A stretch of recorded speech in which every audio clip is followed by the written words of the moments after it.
Chandrababu Naidu CM అయిన తర్వాత చాలామంది ఉద్యోగాలు కోల్పోయారు. కాంట్రాక్ట్ చేసేవాళ్ళు చాలామంది రోడ్డును పడ్డారని కూడా చూసాం. ఈ మధ్య కాలంలో విశాఖ స్టీల్ ప్లాంట్ ఉద్యోగులు కూడా రోడ్డు ఎక్కారు.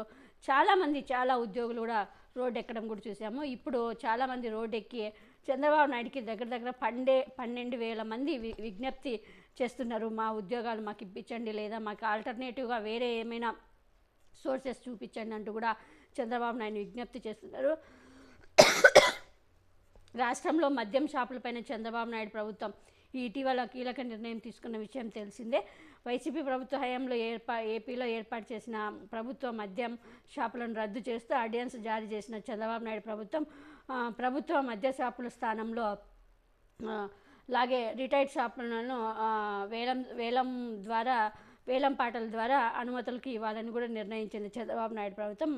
ఇప్పుడు చంద్రబాబు నాయుడు ఏవైతే జగన్మోహన్ రెడ్డి గారి హయాంలో ఉన్నాయో ఆ మద్యం షాపులకి ఇప్పుడు చంద్రబాబు నాయుడు నిర్ణయంతో వాళ్ళందరికీ షాక్ అనే చెప్పాలి.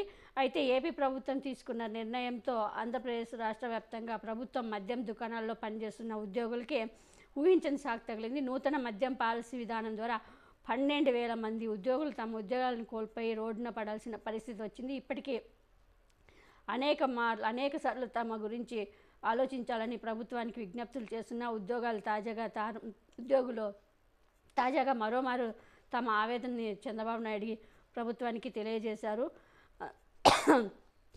ఎక్సైజ్ కమిషనర్ని కలిసిన తర్వాత ప్రభుత్వ మద్యం దుకాణాల్లో ఉద్యోగులు ఈ నిర్ణయం చంద్రబాబు నాయుడికి విజ్ఞప్తి చేయడము మనం చూస్తూ ఉన్నాము.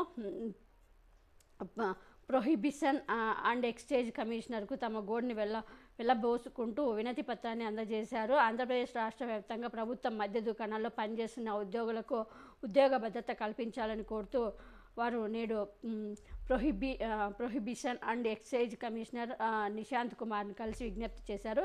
ఉద్యోగాలు పోతే రోడ్డును పడతాం, మా కుటుంబాలన్నీ రోడ్డును పడతాయంటూ కూడా వాళ్ళ ఆవేదన వ్యక్తం చేశారు. తాము మద్యం దుకాణాల్లో గత 5 ఏళ్లుగా పనిచేస్తున్నామని, కరోనా లాంటి క్లిష్ట పరిస్థితుల్లో కూడా రాష్ట్ర ఆర్థిక వ్యవస్థను దృష్టిలో ఉంచుకొని ప్రాణాలకు తెగించి ఉద్యోగాలు చేశామని కూడా తెలిపారు. రాష్ట్ర ప్రభుత్వం తీసుకున్న నూతన మద్యం పాలసీ ద్వారా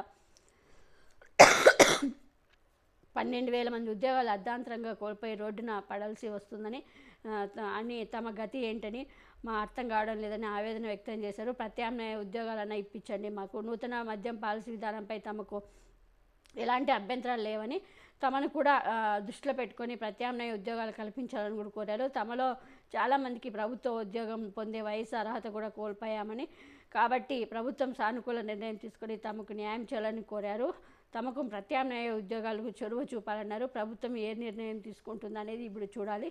దీనిపై ఎక్సైజ్ కమిషనర్ నిశాంత్ కుమార్ స్పందించాలని, తన విజ్ఞప్తిని ప్రభుత్వం దృష్టికి తీసుకెళ్లి సర్వత్రా న్యాయం జరిగేలా చూస్తామని హామీ ఇచ్చారని వాళ్ళు మీడియాకి తెలియజేశారు.